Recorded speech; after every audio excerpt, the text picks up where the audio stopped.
So I want to have a conversation, but it's one of the difficult ones. And it might be a tough one, but we can do that because we're friends, right?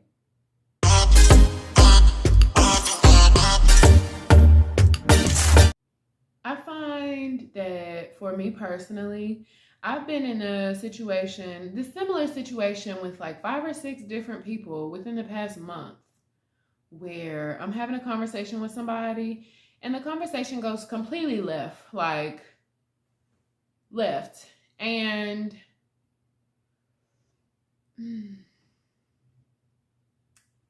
there's a such thing as misunderstandings, but we all know that very often, actually most of the time, they can be avoided, right? Let me just go ahead and say there's two main things that I really want to, you know what I'm saying, kind of discuss. But I want everybody to look at this from an objective, open mind. I don't want anybody to be watching this. Oh, she's talking about me, because most likely not. Like I said, it's been like six people. So even if I am talking about you, I'm talking about you and five other people. It's nothing to take offense to. It literally is just something that needs to be said. And a lot of us, I can tell now that I'm grown and in my 30s, I can tell that a lot of us have not had a lot of conversations that we should have. A lot of us have skipped over a lot of essential, important conversations, and it made us into shitty, poor communicating adults. So grab you a snack, grab you a glass of wine. If you like salads made from the devil's lettuce, even get that. It's a good time for a salad. Like, get your favorite teddy bear, whatever you need to kind of calm your brain and put you in an objective, unbiased headspace. Get that, get your emotional support, and then come back. First thing, self-awareness is something that a lot of us are lacking, but it is very important. Self-awareness is very significant and very important. You are in several relationships currently. You're in a number of familial relationships, meaning your family. You are in, probably, can't speak for everybody, you're probably in a professional relationship, meaning you, your bosses, your coworkers, the people you work with and for. You're probably in platonic relationships, your friends, bestie, homies. Oh, I'm just cool with her. Like, that's still a platonic relationship, even if it's not a close one. Romantic relationships, and those are romantic relationships. You and your boo, you and your partner, you and your partners, you and whoever you are having intimate space with. There's a number of relationships. Even, oh my God, baby, if I have to kill him on camera, I do not care. I work so hard to get my crib gnat free. I don't know where these like 3 or 4 came from. Promise you they won't be in here next week. Sorry about that. That pissed me off. Anyways, you're in a number of relationships, and self-awareness is literally you having an understanding of how and where you fit into those relationships. You having an understanding of generally how your interactions with the other person or the other people go. How you navigate your conversations, actions, thoughts when it comes to the people and persons that you're in a relationship with.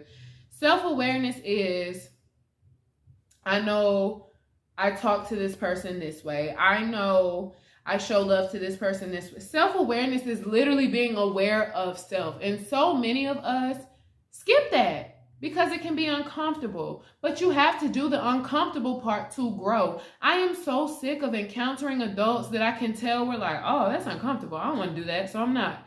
Because you are a shitty person. You turn into a shitty person when you don't do the work to heal yourself and to overcome the things that affect you. Because where it affects you, you'll wear that scar so loudly, whether you know it or not. That's self-awareness. How loudly do you wear your scars?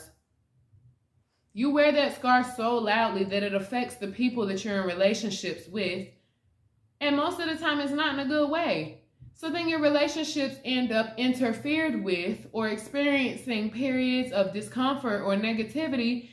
And because we haven't stopped, done any reflecting, because we haven't stopped, made ourselves accountable for where we could have played a part in the demise of this relationship, we haven't stopped and reflected on any self-awareness. Like, where did I show up in that situation? What part did I play in that? Like, very rarely do people take a step back and say, I could have did things differently. I could have said something differently. I shouldn't have talked to that person that way. A lot of the times when you're the one, not necessarily even in the wrong, but let's say the excitement came from you. Did it have to?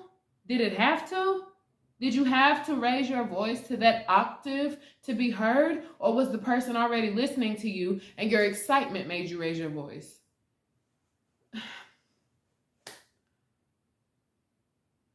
Behind being self-aware, you have to be accountable. And they go hand in hand. If you're aware of yourself and you're being honest with yourself, while you're doing your reflecting, you're able to say, that was messed up. I didn't have to do all that. I should reach out to this person and apologize. Or that misunderstanding went all the way left. I'm going to call them tomorrow and clarify what I meant. You know what I'm saying? Like,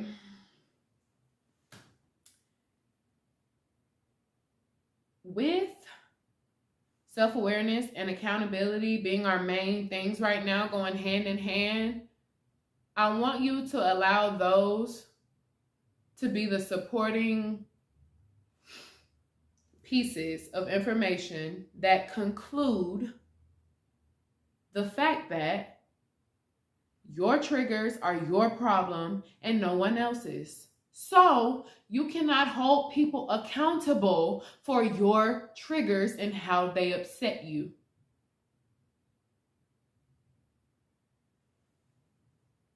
Your triggers are your problem. And so you have to understand that you cannot hold others accountable for how your trigger affected you. As a person who has experienced triggers before, and I have triggers, like we all have triggers. I didn't grow up in Candyland. I was not living a fairy tale dream, ever. Like, no, ever. I was not ever living a fairy tale dream. Nothing in my past says fairy tale. Nothing in my past says this was handed to her. Nothing in my past says easy, okay? But none of that is any of your problems, right? Let's use the fact, and I'm trying to think of an example of my own life because I don't want to offend anyone unnecessarily. That's not what I'm trying to do. But I'm trying to think of an example that like I can apply as like a good little metaphor or generic example, situation. I just thought about something. One of my triggers is people that decide to wallow in their unfortunate situations. People that decide, woe is me, everybody needs to stop and understand that I'm the victim here. Like people that decide to wallow. People that decide to just sit in the spot of misery and let it completely take over their life. That's a trigger for me. That's a huge trigger for me. There are people in my life that wallow. And when they begin to do it, I try my best to effectively communicate, hey, I can't listen to that. Or, hey, it's time for us to start working towards a solution. Your feelings are valid. I try really hard to validate everyone's feelings around me because your perspective gave you your feelings. Whether I agree with them or not, you have a perspective. And I can't tell you what you felt. I cannot tell you what you felt. So I try to validate everyone's feelings, but the wallowing in self-pity, self-misery, self-victimization, I hate that. And I don't want to be anywhere near a person that tries to make themselves a victim in someone else's eyes. I don't want to be anywhere near a person that just Oh, but this is wrong, and this is wrong, and this is wrong, and this is wrong. So let's talk about me for a second. I didn't know it at the time, but when I was younger, I would wallow a lot. And it honestly came from the fact that I was dealing with a lot and I was super duper duper stressed out, and I didn't know how to compartmentalize my previous traumas from my childhood and my upbringing and things that I should have never seen or heard. I didn't know how to compartmentalize the problems of today, how I'm being treated today, what people are saying to me today. And I didn't know how to compartmentalize anxiety of the future, what's to come, worries of what's to come. Where's this next check coming from? Where's my next meal coming from? And I have been in those situations more than once. But with that being said, I'm a person who has always had to, and when I say had to, I mean like had no choice. I'm a person who has always had to overcome. People look at me, and I'm going to say this right now, I don't even care. If you're a person that finds yourself jealous of other people, you are silly. You're very silly for that. You don't know what they got going on. You know what they show you. You know what they expose. You know what you're allowed. But nobody, none of us, some of us, I done seen some stuff. Very few of us are getting on the internet to say like, oh, this bill's late, this happened. Like, why would we get on the internet to discuss our stressors, our traumas, like very few of us are discussing the hard part. Very few of us, because it's inappropriate most of the time. It's inappropriate and nobody wants to hear that. But on the flip side, you can't look at somebody's profile and decide she makes press-on nails and she has this big hair and she's creative and I'm jealous of her. You jealous of her. You jealous of her. You want every problem she ever had. You want every problem. I promise you, you don't. I have literally recorded whole videos for you all. Watched it back and I was like, no, you're telling too much of your business. It's not glitter and gold over here. I'm struggling. You don't get to decide that you like my chains. They were both gifts. Don't be jealous of shit you see. You don't know what's going on. If you spent more time being in your full self and just walking in your full walk, less time looking over there at her, you might meet a friend that enjoys you enough to give you gifts like this. Also, you don't know what I had to do for this. Maybe I had to give up a pair of earrings for my chain. Maybe I had to cook a meal for my... You don't know. So to sit and envy something, to sit and want something that somebody else has, oh, her business is doing great. I wish my business was doing great. My friend Ray with the Mellow Butter, I've heard like, oh, her business is this. And I'm like, you sound jealous. And that's wild to me because if this young lady's on my phone, stressed, talking about the sleep she's losing, or on my phone, talking about how stressful this one execution was, you jealous of the final product, but you're not jealous of the blood, sweat, and tears that people are putting into their shit. And that's the point. So because you don't know what's going on behind the scenes, keep your envy to yourself. Envy should not exist within your body. And I know we're all human, but when my human emotion wants to be envious to somebody, I make myself happy for them, and then I make myself figure out, well, how could I get closer to that? I got a friend that's a homeowner. I would love to be a homeowner. So I sit with her every now and then, and I don't exhaust her. But if I have a financial question, how did you blah, blah, blah? What are some money management tips that made you blah, blah, blah? If I want to be jealous of someone having a home, then I have to stop and not be jealous of that for real. But okay, well, I can get a home too. If she did it, I can do it. So how do I get there? How do I get there is what you need to be asking yourself. Not, well, why her and not me? I've literally had people venting to me and say, why her and not me? Girl, because she's not standing around having conversations like this. That's why. That's why. That's literally why.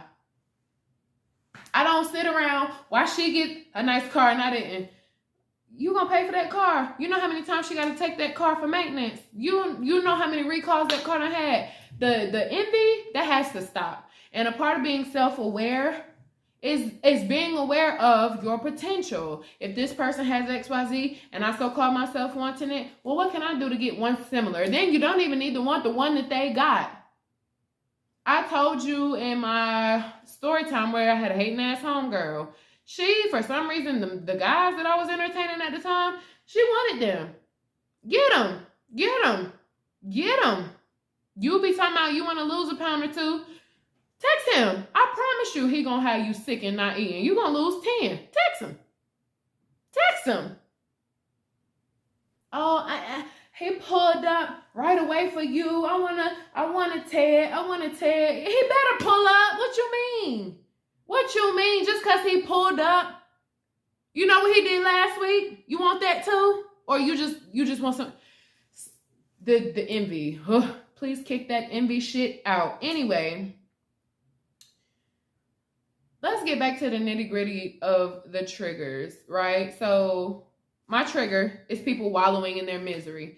People wanting to excessively victimize themselves, and people wanting to dwell in the negativity that they have in their life. That triggers me. Now, the fact that that triggers me comes from the fact that I have had to withstand, persevere through, and overcome so many things. And when I'm having conversations with people that I know personally, most of them have never been through what I have. Do I envy them? No.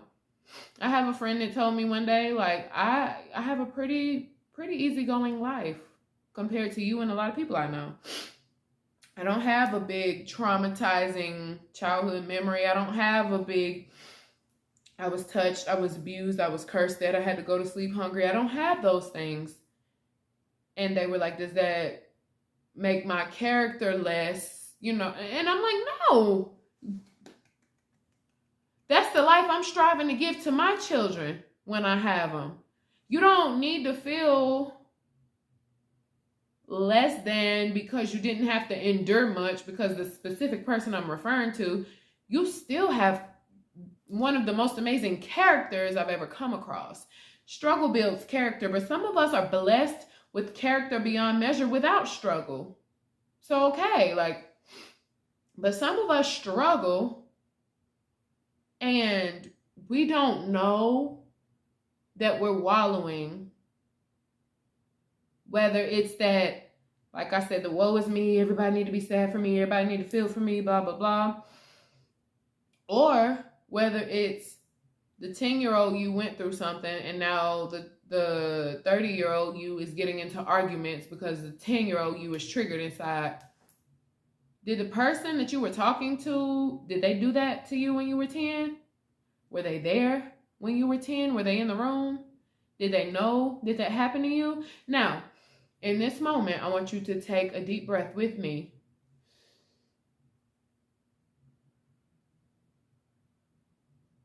Don't let your triggers get activated, because we're just having a conversation. And you agreed that we were friends and we could do that. Don't let your trigger get activated, because I'm not yelling at you and I'm not being snooty with you. I'm not being snappy with you. And I'm not telling you that your triggers are not valid. They are. I wasn't there and I hate that that happened to you, but it did. And so now what the adult you needs to do is figure out a way to process it, feel it, go through it, and move on. We have to. We have to. See, I'm not a person that wants or needs pity, so I hesitate to even share any of my struggles with you. But let me just say, the day that I decided that I was going to be a hustler and a woman of many skills, I was 8 years old. I was lying in my bed in a 5.5 bedroom house. And my stomach was growling loud. And I was in the bed. And there was nothing for the adults in the house to cook for me to send me to bed with on my tummy. So I went to bed hungry that night. That happened.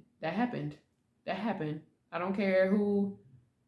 Sometimes I hesitate to say certain stuff because I don't want nobody like, don't be putting your family out like that. And at the end of the day, I'm grown as hell and y'all already know I'm going to say what I want to say. And this is my truth. You don't get to tell me what to say when I laid there and cried through my stomach growling. I remember increasing my volume. I was 8 years old 23 years ago. So I remember 23 years ago crying louder so I didn't hear my stomach growl. I don't get to walk around making y'all responsible for that. I don't get to walk around making that y'all's fault. But what I do now is anything I can teach myself. I taught myself how to knit off YouTube. My dance instructor, Miss Johnson Young, taught me how to crochet when I was younger. I can construct a wig. I can apply makeup pretty well. I am a model. I cook very well. What else? Brand ambassador. I've been a brand ambassador for several people. I write very well. I write articles. I write very well. I will be an author within the next 5 years. I write very well. Digital marketing. Me and Canva, we go together real bad. Video editing. Every video on this platform, I edit. Every thumbnail on this platform, I make. Like I said, me and Canva go together real bad. I don't get to run around making it everybody else's fault that I had to go to bed hungry one day. And if you sit next to me with a sandwich or a biscuit and you get to eating and you don't offer me none, I don't get to be like, oh my God, I went to sleep hungry when I was 8. You're going to eat in front of me? I'm triggered. That's not your problem, business. I don't expect you to give a damn. I taught myself skill after skill after skill after skill so that I never had to cry louder to avoid my stomach growling ever again. I took something that triggered me and I decided, what am I going to do to make sure that this shit never happens again? With that being said, let's go back and repeat the facts. I don't get to make my trigger your fault. I don't get to hold you accountable to my trigger. Don't eat around me if you don't see me with no food. Even if I'm not hungry, don't eat around me because that triggers me. Who the fuck do I think I am if I did something like that? Now, you should take your trigger, develop certain thoughts to help you to process it and get through your trigger. But okay, what did that teach you? Now, if you need professional help to get through the trigger, I'm an advocate for therapy. When I was younger, I was thrown into therapy, like forced into it, and that was the best thing that ever happened to me. Sometimes people really do just have to make decisions for their kids. Because I was a child, about 8 or 9, like I said, around that age. My therapist was Kimberly Spencer. I don't know if she cared about me putting her first and last name out there. The only reason I felt comfortable enough to say her first and last name, I'm actually hoping to run back into her so I can show her the woman I've become. She was very emotionally attached to me and my well-being, and she cared about me. Like, it wasn't just a professional relationship. And if you know me in real life, you know, I love a Kim, honey. I love another Kim, so me and her was But so, I can't walk around making my triggers everybody else's problem. I use the not minor, because hunger is important and it is significant. It's not minor at all. But I use a lighter trigger than I have. I've been through shit. Like, y'all have been through shit. But I've been in some conversations here recently where my friends or family or loved ones feel triggered, and I feel like I'm being yelled at or fussed at. No, you don't understand because you need to calm down. And in person, I'm not going to say that because me responding with the same fire that you're giving me, that's only going to escalate the conversation. But I find myself, my fiery self, shutting up and backing down because I'm like, I know for a fact, if I respond how I want to respond, I'm finna lose a friend. But it's not fair for people in my life to have me biting my tongue like that. Because who are you talking to? Legitimately, who are you talking to? And I mean that from the bottom of my soul. Who are you talking to? You could be as passionate as you want to be. You can passionately explain something to me. But when you get to the point where you're yelling and clapping, baby, I don't hear you no more. My fucking ears done cut off. Because my parents never talked to me like that. My parents, they never talked to me like that. I never was talked at or condescended by my parents. So you're not going to do it. I promise you you're not. I promise you you're not. Why on earth would I allow anyone to talk to me like I was stupid off of a misunderstanding? I'm not doing it. I'm not tolerating it. That's my boundary. So the same way you have triggers, and what you need to do is take those triggers and decide what boundaries need to be exercised. And then you need to effectively communicate those boundaries to the people that you're in relationships with. And then if they don't respect those boundaries, at that point, you can kick them out your life. But what you're not going to do, or what you shouldn't do, is be yelling and fussing at people over a trigger.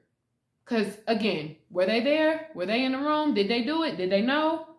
Now, even if you're a person that's aware of your friends' triggers, you remember on Maury when people used to be like scared of cotton balls and shit like that? Okay, so let's say you my bestie and you scared of cotton balls. Cool. I know that. I respect that. I try my hardest when we out and about. As long as there ain't no cotton around, we good. You come over my crib. Girl, I'll be out in a second. I'm still getting ready. And I'm in my bathroom putting on my toner with a cotton ball. You come in my bathroom. Oh my God, girl, I just feel like that's so inconsiderate because you knew I was coming over here. I'm not walking around with your trigger on the front of my mind. I'm not even walking around with my own trigger on the front of my mind. You don't get to do that. You don't get to decide, I feel upset about something that has nothing to do with right here and now. This just, because a trigger is essentially something currently reminding you of something, something currently giving you a flashback of something, something currently putting you in the perspective of something. But it's the past that is really the bothersome part of it. Real accountability and self-awareness would have you in that moment to process in your brain, this person is not the person I'm mad at. So I don't need to be taking anger out on them, yelling at them, fussing at them, being ugly, being rude, coming off in a distasteful tone. What are you really mad at? I've had situations where people are going off on me, and 2 days ago you was just telling me about something that stressed you out. So it's like, I know for a fact that stress influenced you going off on me. However, that don't make it okay. I didn't fucking stress you out. That's not fair. Kim, I got this going on, I got this going on, and I got this going on. And then you turn around and go off on me like 2-3 days later. No, mama. No. Because I got this going on, this going on, this going on. I'm not going off on you because I'm not making sales the way I want to. I'm not going off on you because I'm running out of rhinestone glue. I'm not going off on you because these nails won't come off. I'm not going off on you because my ex... Man, this man can't get along for shit. I'm not going off on y'all about that. I find that I've been in a position in my life where, because I've put forth a lot of effort into my communication, into making sure that it's effective, and to making sure it's receptive as well. I know that if I'm yelling and screaming at people, they're not going to hear me. So that's why when I get upset, if you know me in real life and you ever see me upset, I'm in the corner. I'm over here by myself because I don't want to talk to anybody. I'm trying to get my mood together so I can think in my thoughts together, and then my thoughts will help me to get my words together. And then we can talk about what made me mad. Give me a second to calm down.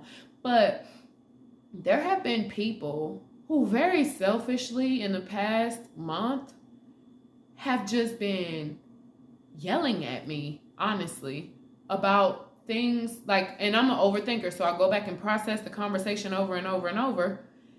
They are triggered by something, and that trigger ended up being my business, problem, burden to carry. I have a friend that has vented to me a couple times in the past, and every time they vent to me, I get this feeling in my chest, like very, very disturbed, very, very unsettled. And I recently realized the last time they vented to me, like, oh, this person's actually talking to me crazy. It's because they're excited and upset, and they didn't agree with what I said in response. So me, I'm the type person, if you come venting to me, I'm solution oriented. Okay, so how can we fix this? Well, maybe this, maybe that. I'm trying to help you get to the bottom of something. Now, if you come venting to me and you don't want a solution, you should let me know before you start venting. First of all, ask permission before you start running your mouth. Second of all, if you don't want a solution, you don't want me to be sensible, just, okay, Kim, listen, I really don't want a response. I just need an ear. Are you available? Then I'm going to let you know yes or no. But you don't get to, I punch my man in the face 6 times, and then I'm like, girl, that's fucked up. You're like, I just need you to be my friend right now. No, ma'am. I am being your friend. Your friend's supposed to keep it real with you. You're fucked up for that. Don't do that no more. My trigger ain't your problem. Your trigger ain't my problem. But we need to keep it cute when we find ourselves upset in conversations with other adults, other people, even children, so other people. When you find yourself upset or triggered in a conversation, ask for some time. Whoa. Like, pause if you need to. Don't allow the overstimulation to get to you. And don't, like, misplaced anger is really the key. That was a huge problem in my last relationship. Like, if he had a bad day at work, and I'm like, hey, babe, you forgot to blah, blah, blah. It's like, God damn, just give me a minute. Who the fuck are you talking to? I had a bad day at work. That ain't got shit to do with nothing in this apartment. Now, a mature, self-aware, accountable person would be like, Bookie, please, I just clocked out. I had a terrible shift. Please give me a few minutes. I need to decompress. I need to calm down. I need a second. Even if you can't say all of that, I need a second. Even if you can't say that, just don't respond right then and there. The misplaced emotions, the you stressed out at home, so you talking to me crazy and sideways, like, I'm so done with that. I'm so done with that. And I find myself being patient with people because I care about them and I want them in my life. And I find myself allowing people to talk to me like bullshit just because I want them in my life. That's done. You will be asked to exit if it continues and if it persists. You will be asked to exit. I want my ex back bad. I don't care who hear me say that. I want him back. And to an extent. Because the thing about it is, I want him back, so it's like, well, get him back. No, because you talk to me crazy. So I'm sitting here all by myself. All the little inside jokes we had, I'm going to laugh with my stuffed animal. All the food we was eating, I'm going to cut the portion in half and I'm going to eat it myself. Like, yeah, I miss you, but you don't get to talk to me like shit and think that you're just going to have everything. Mind you, if you Kim's man, you have everything. So, no, you don't get rewarded for bad behavior. And the same goes for friendship. If you're Kim's friend, you already know. Somebody look at you crazy, I'm the one swinging first. You already know. You hungry? I might have $2. Okay, well, we're going to split this $1 a piece. Like, you Kim's friend, you need somewhere to be. You need somebody to talk to. You need a hug. You need a meal. You need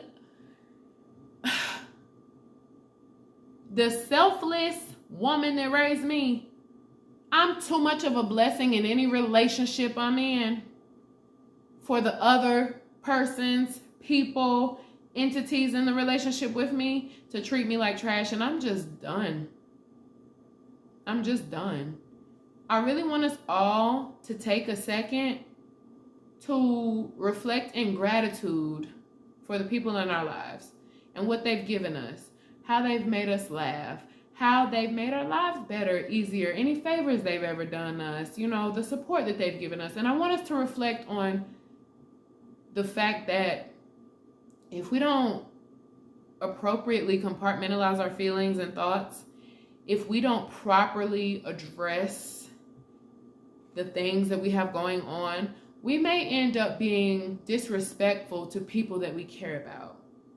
And that shouldn't be anybody's goal.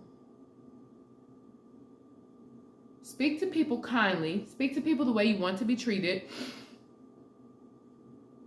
I've even recently experienced people talking to me sideways. Then I cut my fire on. And then they're like, oh my God, I can't believe you said that to me. Why you can't believe that? Because if you start something with me, I got to make you regret it. So why you can't believe that? You knew I wasn't no punk. So what you thought? What you thought? Now you're upset about what I said. Now it's running through your head every day. You was talking shit to me. I don't feel bad. I don't feel bad. I don't feel bad for responding to fire with fire.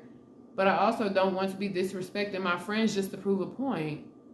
I just want us all to sit in reflection, sit in accountability, and do something about our triggers. They need to be dealt with. We don't need to be walking around with unhealed triggers and it's just like, well, I live my life like this because this happened to me. Talk to somebody. Talk to somebody. Talk to somebody. Get a journal. Get a journal. We're going to do another journaling video here soon. But get a damn journal. Like, the people around you don't have to deal with your shit. They just don't. And that's the bottom line. So, be self-aware. Be accountable. And don't talk to me crazy because you'll get cut off.